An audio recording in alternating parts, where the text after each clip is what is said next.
J'étais perdu, tu m'as trouvé. J'étais perdu,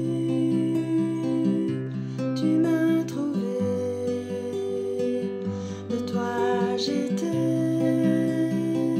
si éloigné. J'étais perdu, tu m'as trouvé. Alors je t'offre un chant.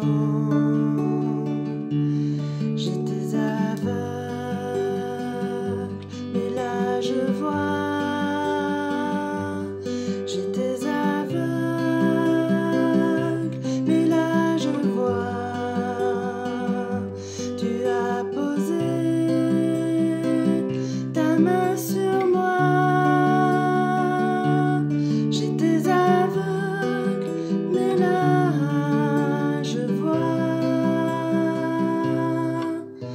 Alors je t'offre un chant. Alors je t'offre un chant. Alors je t'offre un chant. J'étais sans vie, tu m'as sauvé. J'étais sans vie, tu m'as sauvé. Je te donne mon être entier. Je te donne mon être entier. Dieu reçoit mon être entier. Alléluia, Alléluia, que ma vie t'élève un chant. Alléluia, Alléluia, que ma vie t'élève un chant.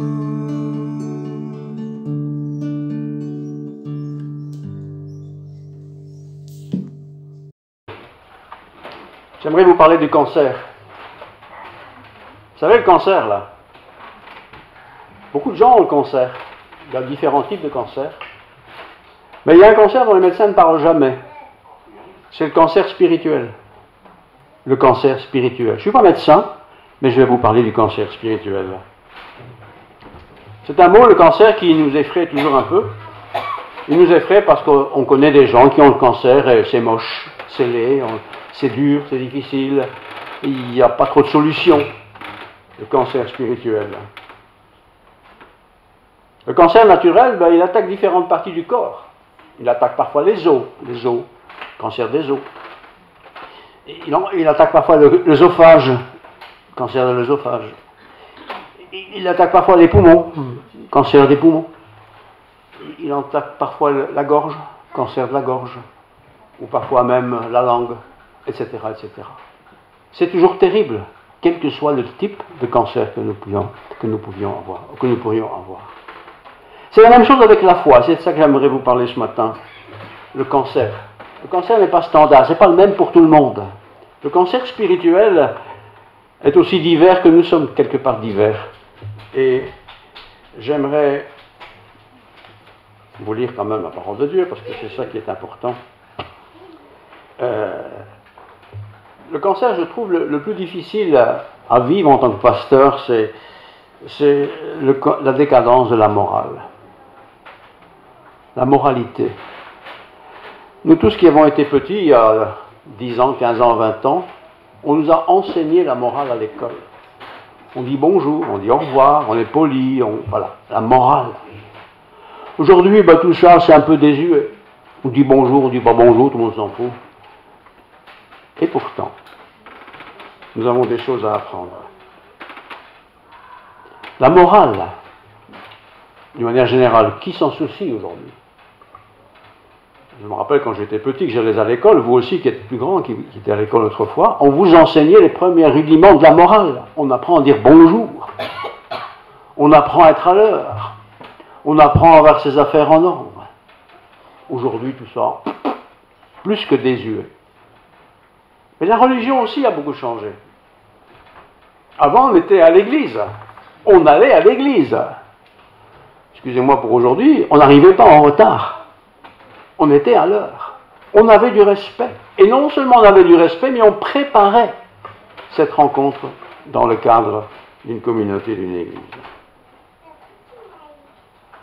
Walt Disney, vous connaissez, dans son film, qui est déjà très ancien, La Belle et la Bête, présente un personnage gay. Il était homosexuel. Et dans un de ces films qu'il a inventé, c'était quand même pas n'importe qui, il présentait ça pour les enfants. On parlait d'homosexualité il y a beaucoup d'années déjà, hein, mais quand même, c'était présenté, c'est un homme qui est gay, qui aime les hommes aiment les hommes, les femmes aiment les femmes, etc. C'est un cancer, ça. C'est un vrai cancer. On peut avoir la grippe de temps en temps, on peut avoir un rhume de temps en temps, mais quand on a le cancer, tout le monde sait ça, c'est grave, parce que ça imprègne l'entièreté de nos corps. Et ça influence évidemment sur nos familles. L'apôtre Timothée écrit ceci, je vous lis. Recommande, il s'adresse à tous ceux auxquels le texte arrive, donc c'est nous aussi, recommande aux riches du présent siècle, c'est aussi vrai pour nous aujourd'hui, de ne pas être orgueilleux. L'orgueil, vous savez, l'orgueil, ça c'est petit coquin. Moi je sais mieux que toi, moi je peux mieux faire que toi, moi je vais plus loin que toi. Donc, recommande aux riches du présent siècle de ne pas être orgueilleux et de ne pas mettre leur espérance dans des richesses incertaines, mais de les mettre en Dieu. Mettre ta confiance en Dieu, qui nous donne avec abondance toutes choses pour que nous en jouissions. Je continue la lecture toujours biblique. Recommande-leur de faire du bien. C'est tout le contraire de faire du mal. Hein. Recommande-leur de faire du bien. Quel est ce bien? D'être riche, pas avec des sous, mais d'être riche en bonnes œuvres. Quelles sont mes bonnes œuvres? D'avoir de la libéralité, d'avoir de la générosité, je cite toujours. Et, en conclusion de tout ça, de s'amasser ainsi pour l'avenir un trésor placé sur un fondement solide afin de le saisir pour la vie éternelle. Résumons tout ce que je viens de dire. Ce que nous faisons pour Dieu, ou ce que nous pensons faire pour Dieu, est-ce que ça est mis dans un crédit, si vous voulez, dont nous allons profiter quand nous serons dans la présence de Dieu? On peut être chrétien, beaucoup de gens sont chrétiens, on peut aller à l'église, beaucoup de gens vont à l'église, on peut faire des choses pour l'église, beaucoup de gens font des choses pour l'église. Mais quelle est la valeur de ce que j'ai fait? Est-ce que je l'ai fait parce que je le fais? Ouais, c'est l'habitude chez moi, chez nous, dans la famille. Est-ce que je le fais parce que ça plaît à Dieu? Ou est-ce que je le fais simplement pour ma propre vanité? Moi j'ai fait quelque chose, donc forcément j'ai des mérites à recevoir. Timothée 4, 10, 11, nous travaillons, je cite, nous travaillons en effet et nous combattons. Combattre, c'est pas simplement faire des petites choses. Nous combattons parce que nous mettons notre espérance dans le Dieu vivant, qui est le sauveur de tous les hommes, principalement des croyants. Je viens de citer ici. Nous sommes ici ce matin, des millions de lieux de culte dans le monde, peut-être beaucoup plus que ça d'ailleurs, connaissent des rassemblements de chrétiens et de chrétiennes. Certains vont à l'église parce que c'est la façon de faire de la famille. On va à l'église, ça ne se discute pas, ça fait partie des habitudes. D'autres vont à l'église parce qu'ils ont envie d'apprendre. D'autres encore vont à l'église parce qu'ils ont envie de partager ce qu'ils ont appris, ce qu'ils peuvent faire, ce qu'ils peuvent donner. Je me pose la question, je vous pose la question, posons-nous la question, et moi, pourquoi vais-je à l'église? Certains diront, moi je vais à l'église parce que c'est bien. On entend des bonnes choses là. Et puis le pasteur, il est sympa ou il n'est pas trop sympa, mais en tout cas, le pasteur me plaît bien. Je vais à cette église-là. Hein? Et l'autre église, là, elle n'est pas bien. Ah, elle n'est pas bien parce que là, il fait toujours froid. Ah, d'accord. Et là-bas, c'est pas bien. Ah ben là, il fait toujours trop chaud. Ah, c'est pas bien. Et là-bas, là-bas. Ah ben là-bas, là, il n'y a pas de pasteur, donc je ne vais pas. Pourquoi est-ce que je viens à l'église, dans le fond? Quelle est ma motivation? Moi, je vais dans une église, oui, bien sûr, mais je vais dans une église où tout le monde est riche. Parce que quand on est dans une église de pauvres, le pasteur est toujours en train de quémander de l'argent pour faire les travaux. Ça existe, vous savez. On ne va pas dans une église où les gens, il n'y a pas des riches. Sinon, il va nous pomper l'air pour avoir de l'argent pour faire des travaux. Tiens, c'est ça le sens de l'église. 1 Timothée 6, 17, 19. Écoutez. Recommande aux riches du présent siècle, ce n'est pas les riches d'autrefois, c'est notre époque, recommande aux riches du présent siècle de ne pas être orgueilleux. Vous savez, c'est celui, pas forcément qui est riche, mais quelqu'un tout réussi, change de voiture quand il veut. Recommande-leur, au présent siècle, de ne pas être orgueilleux, afin de ne pas mettre leur espérance dans des richesses incertaines. Tu as un emploi, tu as un bon emploi, tu es content, tu gagnes bien ta vie, et tu mets ta confiance dans cela. Mais demain, ou après-demain, tout ça peut disparaître. Mais de les mettre, dans ta confiance, mais de les mettre en Dieu. En quoi est-ce que j'ai mis ma confiance depuis un mois, un an? Dans le prêt que j'ai fait à la banque? Dans la nouvelle entreprise dans laquelle je travaille? Dans la nouvelle maison que j'ai achetée ou que je loue? En quoi est-ce que je mets ma confiance? Il dit, ne mets pas tes confiances dans l'espérance de la richesse, mais de les mettre en Dieu, qui nous donne avec abondance toutes choses pour que nous en jouissions. Ben, Dieu ne m'a pas beaucoup aidé, hein, diront certains. Moi, j'ai beau être chrétien, mais je suis toujours aussi pauvre. Je gagne jamais au loto. Ah bon? Pourquoi tu joues au loto? J'ai acheté des billets de tombola, j'ai jamais gagné. Ah bon? J'ai changé de métier, je suis toujours pas plus riche, etc., etc., etc. Avant, j'étais souvent malade, j'ai changé de médecin, maintenant je prends des médicaments comme ça, mais je suis encore toujours malade. Et ainsi, on peut se retrouver en tant que croyant, chrétien, croyant en Dieu, Dieu Tout-Puissant, être en même temps toujours en train de, quelque part, être mécontent. Mécontent parce que je n'ai pas ce que je voulais avoir. J'avais espéré ceci, j'avais espéré cela. J'ai épousé telle femme, de telle famille, je pensais que ce serait bien, mais ça ne va pas bien. J'ai changé de femme, ça ne va pas mieux, etc., etc., etc. Mon texte de ce matin, c'est le cancer spirituel. Tous ceux qui ont eu des cancers le savent, et si vous ne l'avez pas eu, vous le savez aussi. Ce n'est pas quelque chose qui vient du jour au lendemain. Ça vient petit à petit. Et on peut d'ailleurs avoir le cancer au départ sans le savoir qu'on a le cancer. Et le cancer nous ronge. Il nous ronge. Mais le péché aussi nous ronge parfois. Oh, pas grave. Un petit peu par-ci, un petit peu par-là, ça va s'arranger. Ça va s'arranger. Ouais, je vais à l'église, oui, je vais là parce que c'est pas loin de chez moi, ou je vais là parce qu'il y a autre chose. Oui. Pourquoi tu vas à l'église? Pourquoi est-ce que tu chantes? Pourquoi est-ce que tu pries? Pourquoi est-ce que tu écoutes des gens parler de Dieu? Quel est le but? Quel est le sens de tout ça dans ta vie? Il y a une grande différence entre un esclave et un homme riche. Il y a une grande différence de société. Mais dans les deux cas, l'homme riche comme l'esclave peuvent être malades. On peut être bien dans la vie, tout ce qu'il faut, et être pourtant malade spirituellement. Quelle est ma relation avec Dieu? Paul, l'apôtre, ne cherche pas à culpabiliser dans son texte les riches en les blâmant. Jamais. Il ne dit pas vous êtes riches, vous êtes des mauvais croyants. Jamais il ne dit ça. Mais il critique les riches parce que les riches mettaient leur espérance dans l'argent, au lieu de le mettre dans le Seigneur. Il ne disait pas qu'il ne faut pas l'argent, comme il ne disait pas aux pauvres restez pauvres. Non. Mais il faut mettre sa confiance dans le Seigneur. Alors je pose la question simplement, je me la pose aussi en même temps. Comment étais-tu il y a une semaine, dimanche passé par exemple, ou le mois d'avant? Comment étais-tu avec Dieu? Quand est-ce que tu priais? Comment tu priais? Quand est-ce que tu lisais ta Bible? Quand lisais-tu ta Bible? Quand méditais-tu la parole de Dieu dans ta vie? Y a-t-il eu du changement? Il ne suffit pas d'être bon chrétien. Je suis bon chrétien dans la société parce que je vais à l'église. Ça, c'est la preuve ex cathedra. Hein.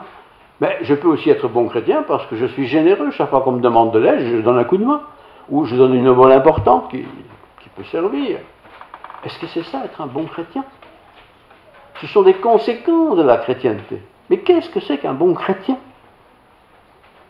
Si je dis, moi je suis un bon chrétien, ben, je vais argumenter évidemment. Je vais dire, ben, parce que je fais ceci, je fais cela. Mais est-ce que pour cela je suis un bon chrétien? Comment est-ce que Dieu juge un bon chrétien? Celui qui fait ma volonté, dit-il. Oui, mais la volonté de Dieu, c'est pas simple. C'est pas facile. Comment puis-je être quelqu'un qui fait la volonté de Dieu? 2 Corinthiens 8, 9, Jésus, c'est Jésus qui le cite, étant riche, il a vécu dans la pauvreté pour vous, pour nous. Jésus, il est riche, il est Dieu. Mais comment a-t-il vécu? Il a vécu dans la pauvreté. Pas pauvre qu'un chiffonnier, mais il n'avait pas grand-chose. Il n'avait d'ailleurs pas besoin de grand-chose. 2 Corinthiens 8, 9. Étant riche, il a vécu dans la pauvreté pour nous, afin que par sa pauvreté, vous fussiez enrichis. Ah, hein? Par la pauvreté de Jésus, moi je peux être enrichi. Tiens, intéressant ça, comme plan économique. Parfois nous nous plaignons tout le temps. Ah, il n'y a plus de choses, fin du mois, c'est cool. Tu as le Seigneur?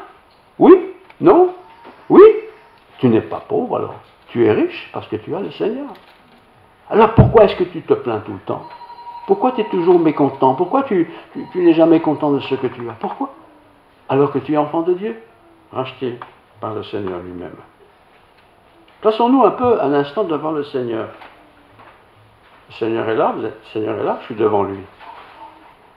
Vous pouvez le faire à la maison, vous allez voir, c'est très différent. Hein?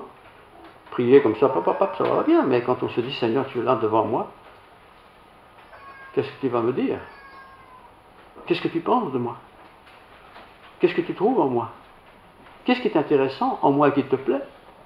On ne se pose pas ce genre de questions. C'est nous qui posons la question au Seigneur, mais qu'est-ce que tu fais pour moi? Je suis dans la dèche, je suis pas bien, je me dispute, je suis en colère, j'ai perdu mon travail. On n'arrête que de se plaindre. Est-ce bien juste? Être riche, c'est bien, sûrement. On est à l'aise, on peut faire beaucoup de choses. Être en bonne santé, c'est aussi important. Parce que quand on est en bonne santé, on peut faire 1000 choses. Quand je suis malade, très malade, longtemps malade, c'est difficile. Être riche, être en bonne santé. Les biens éphémères, tout le monde sait ce que ça veut dire. Ce sont des biens qui ne servent pas à grand-chose. Ça te fait une belle jambe d'avoir un grand cadre en or massif dans ta cuisine ou dans ton salon, alors que tu n'as même pas de quoi acheter l'essentiel de tes besoins dans la vie. Mais qu'est-ce que je fais avec ce machin dans ma cuisine? Oui, ça vaut de l'argent, mais ça sert à quoi? À rien. Et les banques savent très bien faire. Vous devez économiser, vous devez investir. Vous investissez, et 20 ans après, votre investissement ne sert plus à grand-chose parce que ça ne vaut plus rien. Mais vous auriez pu, peut-être, avec cet argent que vous aviez il y a 10 ans, 15 ans, 20 ans, vous auriez peut-être pu investir dans les choses du Seigneur. C'est comme la santé aussi. On a 20 ans, 30 ans, on est en pleine forme. On fait du sport, on marche longtemps, tout va bien. Mais 20 ans après, ça ira peut-être un peu moins bien. Mais quand tu avais 20 ans là, pourquoi tu n'as rien fait pour Dieu? Pourquoi tu es toujours parti en vacances? Pourquoi tu étais toujours parti dans les systèmes de plaisir au lieu de servir le Seigneur? Alors que tu avais plein de force, tu avais plein d'énergie. Vous voyez, on remet toujours à plus tard. Ne remettons pas à demain, dit l'Écriture, ce que tu peux faire aujourd'hui. Ne remets pas à demain le bien que tu peux faire aujourd'hui. Et le bien, ben, c'est ce que je sais faire, c'est ce que j'ai. Je veux le recevoir, je veux le partager, je veux qu'il soit utile. Alors chacun doit se poser la question, vous avez le temps de la poser, hein. Tiens, et moi, qu'est-ce que je fais pour le Seigneur dans le fond? Concrètement, qu'est-ce que je fais? Ah ben, je vais à l'église. Très bien, parfait. Mais concrètement, qu'est-ce que tu fais en allant à l'église? Bah, tu écoutes, oui, c'est très bien. Tu as entendu, ah, le pasteur il a bien parlé ou il n'a pas bien parlé. Oui, bon, et après ça, tu fais quoi? Tu fais quoi? Si tu vois ton frère qui est malade, tu ne dis pas que Dieu te bénisse, hein? Moi je te conseille d'aller voir tel médecin. Tu peux lui dire. C'est peut-être pas ça qu'il faut dire. Il faut peut-être dire, écoute, je vais prier pour toi, pour que tu guérisses. Ou je peux t'aider quelque part, toi qui as beaucoup de difficultés pour marcher par exemple. Je vais t'aider, je vais faire un peu les courses pour toi. Ouais. Il faut être concret quand on est chrétien. On ne peut pas se contenter comme ça, on vient à l'église 1 heure et puis c'est bon. Non, il faut beaucoup plus que ça.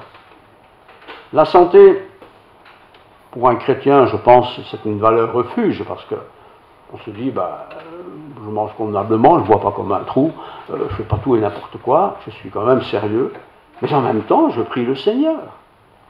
Le Seigneur, quand je me lève ou quand je me couche, Seigneur, voilà ma journée, elle se termine comme ça, demain c'est un jour que je ne connais pas, mais je te prie de le bénir cette journée, et je me lève et je suis de bonne humeur. Ou bien je me lève et je râle déjà, parce qu'il pleut, parce qu'il fait moche, parce que je n'ai pas tout à fait eu ce que je voulais avoir. C'est pas bien. La santé est importante, frères et sœurs. La santé est très importante, absolument. Mais la santé spirituelle est beaucoup plus importante. Parce que la santé spirituelle, ça se passe dans la tête. Bah, on montre le cœur, parce que le cœur c'est un muscle, mais le cœur c'est un cœur. Mais ça se passe dans la tête. Si tous les jours je me plains, si tous les jours je compare ma vie avec d'autres qui vivent autrement, si tous les jours je compare la femme de l'autre, le mari de l'autre, etc., etc., mais je suis frustré. Évidemment, je serai frustré. Parce que je vais interpréter ce que je vois ou j'entends différemment que ce qui est la réalité. Vous avez 100 familles, bah, tout le monde gagne à peu près la même chose. On a les mêmes réserves d'argent, on a les mêmes rêves un peu ensemble. Mais certains seront franchement jaloux. Mais comment est-ce qu'il fait pour toujours partir en vacances? Ben, comment est-ce qu'il fait? Ben, je ne sais pas comment il fait, mais il ne va pas le voler, j'espère. Mais il fait peut-être attention. Il calcule peut-être bien. J'ai beaucoup de bonheur à parler de ce sujet du cancer spirituel. Le cancer, vous savez, tout le monde sait ça, ça ne se voit pas au départ. C'est pas la rougeole. Hein. Le cancer, c'est interne. Mais ce cancer ronge, il ronge jusqu'au moment où il attaque les parties les plus importantes du corps humain. Le cancer spirituel, c'est la même chose. On va à l'église, on chante, et puis longtemps qu'on va à l'église, on est même utile à quelque chose, mais petit à petit, si ce n'est que ça s'égrène, ça se fissure, ça se casse, ça se brise. Être chrétien, c'est pas simplement dire écoute, si tu as besoin de moi, tu peux compter sur moi. Et la première fois que le pasteur demande j'aurais besoin de toi, ah ben j'ai pas le temps ce mois-ci. Ah, t'as pas le temps ce mois-ci? Dans 2 mois tu auras le temps? Ben, je sais pas encore. Mais ne dis pas que tu es disponible. Non, tu n'es pas disponible. Il faut être disponible pour le Seigneur. Et les dispositions, ce ne sont pas évidemment les petits caprices du pasteur ou d'un ancien de l'Église, hein, on a bien compris ça. Ce sont les invitations de Dieu. Aujourd'hui, dit le Seigneur, aujourd'hui. C'est pas demain, aujourd'hui. C'est aujourd'hui, c'est maintenant, tout de suite, là, voilà. Sois disponible pour le Seigneur. Sois disponible. Si le Seigneur te dit, prie un peu, tu dis, bah, je vais prier ce soir dans mon lit. Mais non, il te demande de prier maintenant. Fais-le maintenant. Le Seigneur peut aussi dire, tiens, tu devrais aller voir telle personne. Oh, ben j'ai déjà été à 6 mois, pourquoi le Seigneur te dirait d'aller maintenant? Tu l'entends qu'il te dit, va maintenant. Peut-être cette personne a besoin d'une visite. Vous voyez? Et on peut comme ça étendre les choses. Hein? Parce que le Seigneur, c'est notre Seigneur. Mais il est aussi mon Père, mon Papa. Il est aussi celui qui me guide. Il est celui qui m'accompagne. Il est celui qui est avec moi. Le Seigneur, c'est notre valeur refuge. Mettre son argent à la banque, c'est très bien. Mais si vous la laissez 20 ans, vous ne serez pas plus riche. Hein. Vous serez peut-être même plus pauvre, parce qu'il y aura eu beaucoup de dévaluation. Mettre son temps, son énergie, sa connaissance, ses capacités au service de Dieu. Voilà quelque chose qui est certainement bien utile. Job 22, verset 25, il est dit que le Tout-Puissant sera ton or. C'est la parole que Job a reçue de la part de Dieu. Le Tout-Puissant sera ton or. Et si vous avez déjà lu le livre de Job, vous allez bien voir que Job n'a jamais été milliardaire. Hein. Mais Dieu était son or. Et posons-nous la question, je me la pose aussi évidemment, est-ce que Dieu est mon or? Ou est-ce que j'ai absolument besoin de ça, et si j'avais ça, etc., etc. J'ai une voiture, c'est bien, mais il me faudrait une voiture comme ça, ce serait mieux. Pourquoi? Tu as besoin de ça vraiment? Tu as vraiment besoin de ça? Les amendes de vitesse coûteront le même prix dans une grande voiture qu'une petite voiture. Vous savez ça? Que votre voiture soit petite ou grande, vous avez roulé trop vite, madame, monsieur. Voici l'amende. Vous devez payer. C'est comme le péché. Certains diront, oui, mais ça c'est pas un péché, ça quand même. Hein. Allez, tout le monde fait ça. Peut-être que tout le monde le fait, mais toi tu n'es pas tout le monde, tu es toi. Sois honnête. Sois honnête à la fin de ta semaine quand tu te dis, mais comment est-ce que j'ai pu pécher là?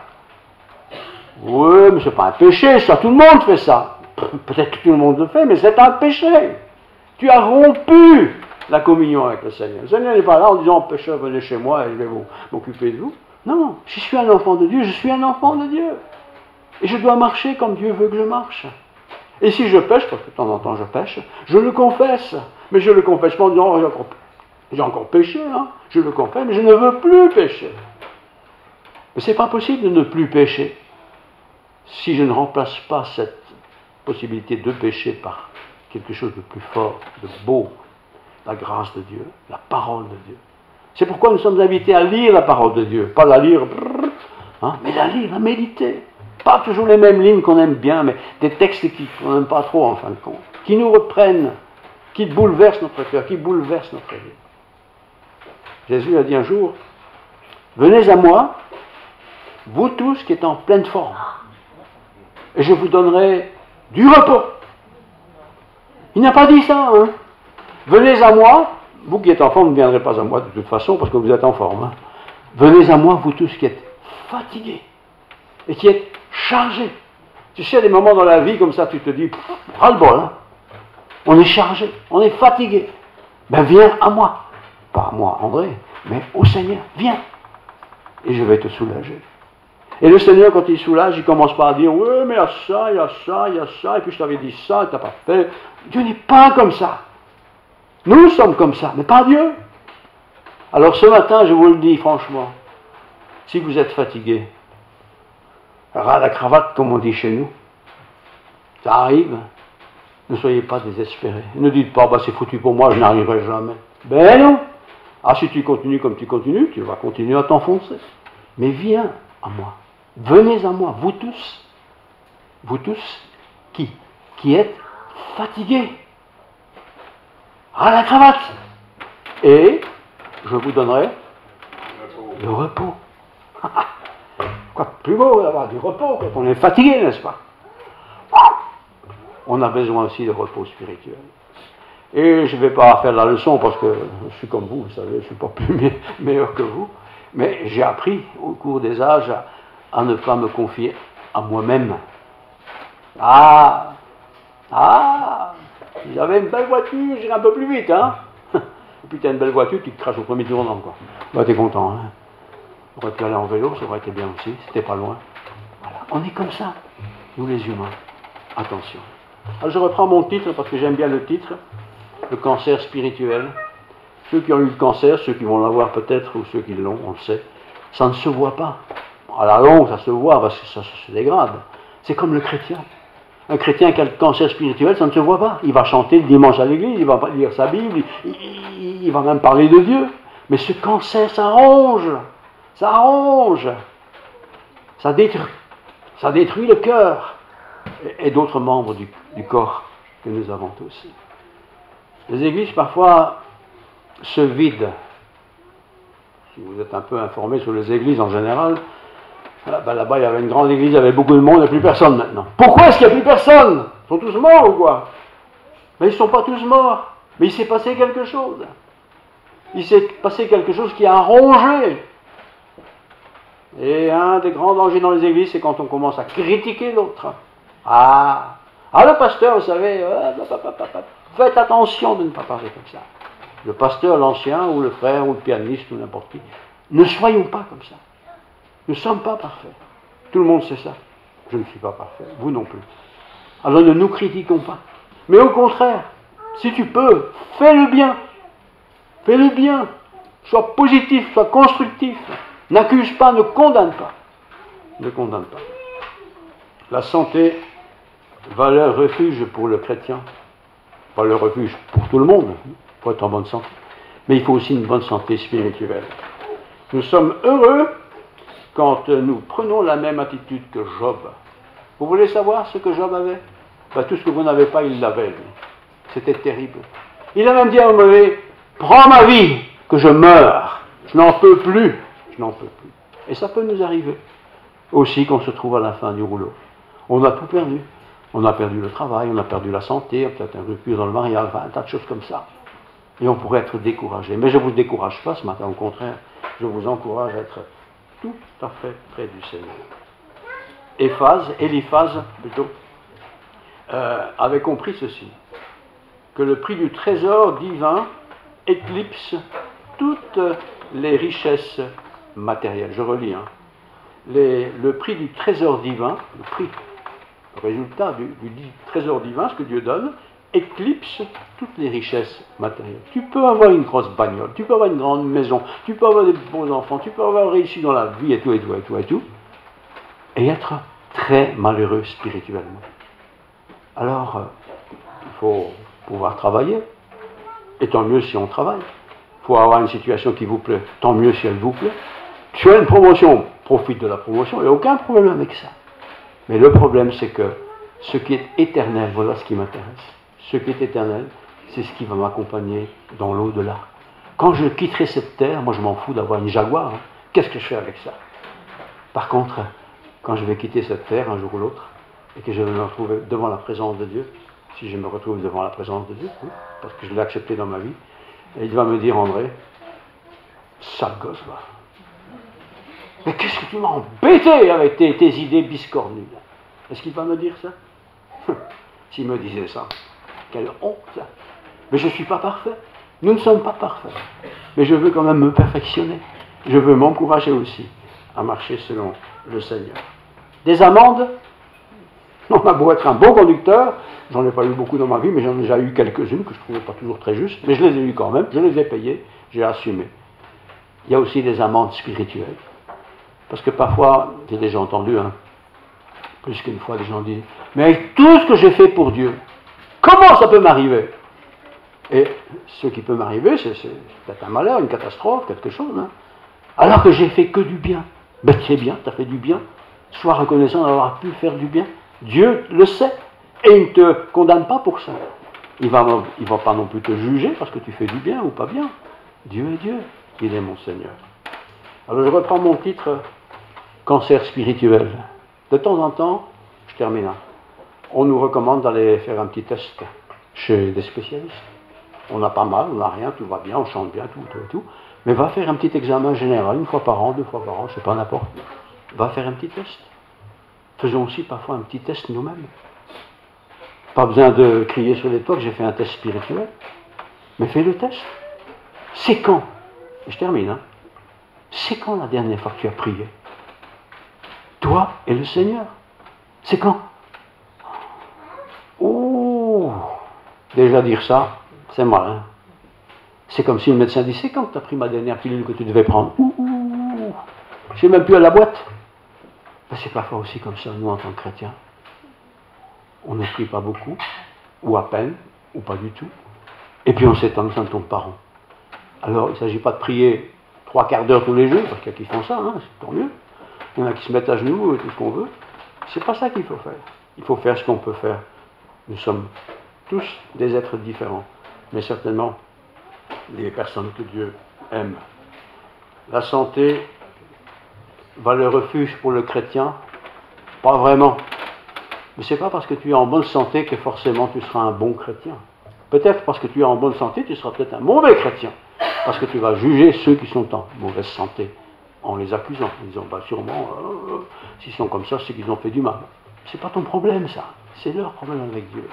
Toi, ton problème, moi, mon problème, c'est d'être en bonne communion avec le Seigneur. Et je termine vraiment. C'est quand la dernière fois que tu as prié le Seigneur? Pas la petite prière avant le repas, hein, vite fait, bien fait, là. De prier simplement. Comme tu parles avec ta femme, ton père, ta mère, ton mari. C'est quand? C'est quand tu t'es arrêté, tu as entendu la réponse à te dire, tu ferais bien un peu de ceci ou cela. Ne nous jugeons pas les uns les autres. Mais c'est si facile de juger l'autre. C'est si facile. Et c'est facile de juger le pasteur, je peux vous le dire. Mais c'est pas bien. Il ne faut pas faire ça. Chacun se juge lui-même. Amen. Amen. Prions. Seigneur notre Dieu, merci pour ta parole. Ta parole est la vérité. On n'a rien à y changer, on n'a rien à ajouter, on n'a rien à retirer. Merci pour le fait que nous pouvons la sonder, cette parole. Et non seulement nous avons la parole écrite, nous sommes des privilégiés, mais nous avons aussi l'Esprit Saint qui est en nous, qui nous donne de comprendre, de saisir, de nous corriger, d'encourager d'autres. Seigneur, merci pour notre frère missionnaire qui nous a un peu partagé de ces pays. J'étais impressionné d'entendre le prix d'une Bible pour ces personnes, c'est incroyable. Nous pourrions certainement offrir beaucoup de Bibles à ces prix-là, pour que ces personnes puissent avoir la parole de Dieu. Nous voulons y réfléchir, Seigneur, en te remerciant pour le service de ce frère. Merci pour nous tous ici présents, les enfants, la jeunesse, les adultes, ceux qui sont partis en vacances. Garde-nous chacun, Seigneur. Garde-nous, protège-nous, et que nous puissions tout simplement, si nous avons le cancer spirituel, prendre les médicaments que tu proposes. Et ce sont les meilleurs et ils sont efficaces. Que toute gloire te revienne en Jésus-Christ. Nous te prions. Amen. Amen.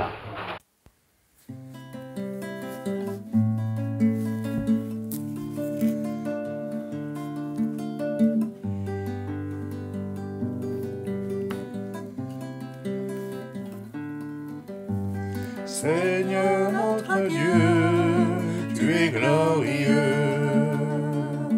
Nous t'adorons et nous t'aimons. Que ton règne s'établisse sur la terre. Que tes œuvres proclament ta grandeur. Nous te bénissons, Dieu Tout-Puissant. Tu es vivant et tu reviens. Nous te bénissons, Dieu Tout-Puissant. Ton règne est éternel. Seigneur notre Dieu, tu es glorieux. Nous t'adorons et nous t'aimons. Que ton règne s'établisse sur la terre. Que tes œuvres proclament ta grandeur. Nous te bénissons, Dieu Tout-Puissant. Tu es vivant et tu reviens. Nous te bénissons.